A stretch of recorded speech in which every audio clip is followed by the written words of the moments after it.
Rule 8 is tell the truth or at least don't lie. And originally that rule was just tell the truth. But then I thought about it, which you should do if the rule is tell the truth.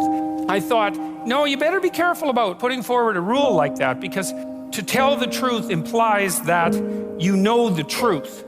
And you don't know the truth because you're too ignorant to know the truth. Like, you don't know the truth about anything fully, right? If you push your knowledge out far enough, if I ask you why about something you're doing enough times, it's usually only 3 or 4 times, by the way, you're out of answers, you don't know. And if same generally if I ask you how something works, like how does a helicopter work? Well, you know, the little whirly things spin and I don't know, this thing like rock-like entity rises into the air. It's like, really, that's a pretty sad explanation. And you know, that's kind of the level of detail that you have about a lot of things. So, you know, you're pretty ignorant like everyone else. It's just so, well, there's just so many, there's just too many things to know, you know, and they're detailed and difficult. And so you get by with pretty shallow understanding of most things.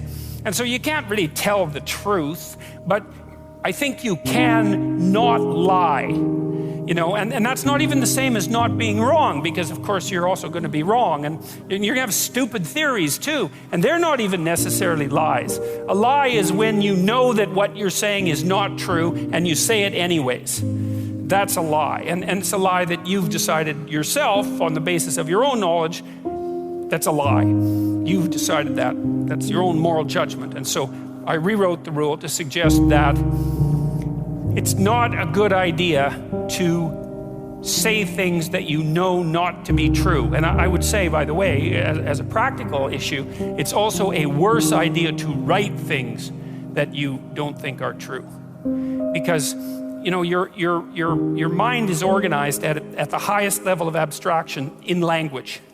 And it's important that your mind is organized, because if you're not organized, then you're disorganized, and then things don't go well for you in the world, just like they don't go well for anything that's disorganized. And so you have to be very careful with what you say and what you write, writing especially, because it's focused speaking, it's focused speech, right? It takes more intense thinking. So in some sense, writing is even deeper than speaking. But you don't want to speak things that you believe to be untrue, and you certainly don't want to write them, because that changes you. And it changes you in the direction of the deception that you're undertaking while you do the speaking or the writing. And you might think, nah, I can write whatever I want and I can just leave it be, but that's not true. And the reason for that, in part, is because your knowledge is shallow.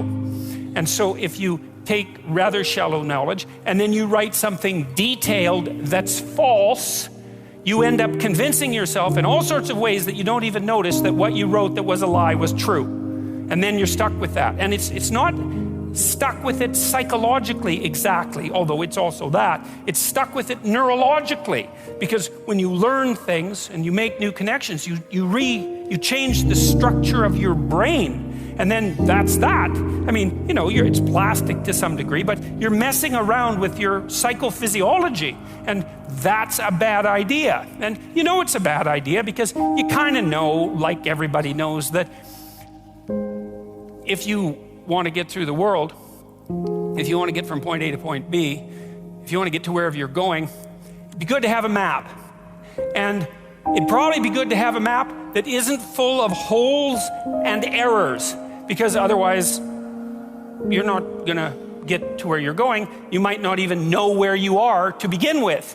And that seems like a bad plan if you're going to undertake a journey, and you are going to undertake a journey because your life is a journey. So pathologize your speech, then you pathologize the systems that guide you, and then that relates back to rule 7, which is, well, you have an instinct for meaning, let's say, and it can guide you, and you need it.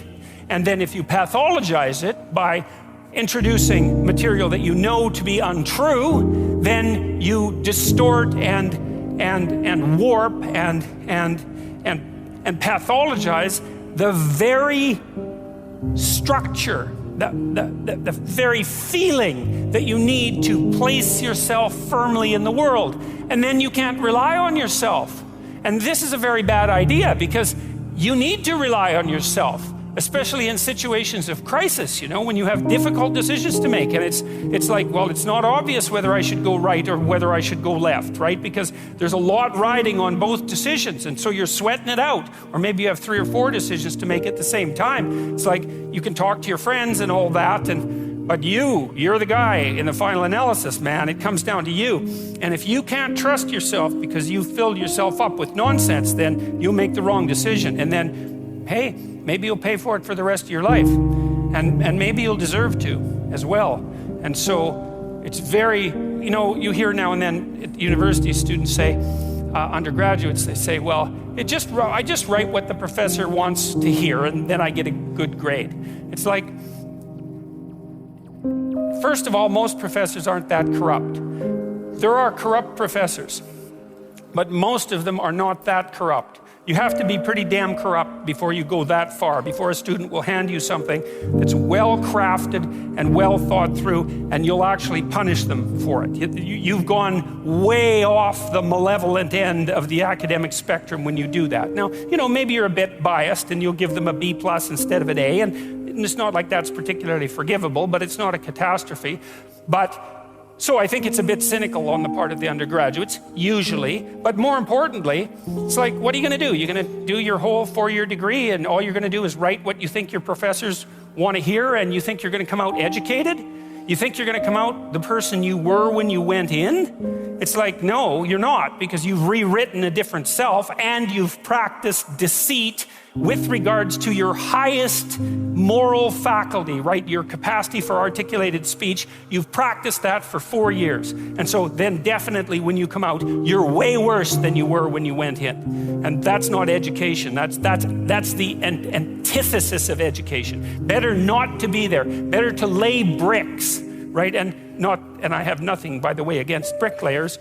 Way to be bricklayers as far as I'm concerned, but at least they can lay a straight brick wall and it will stand up, and there's something honest and solid about that. Much better that than to go and produce written material that your soul isn't in.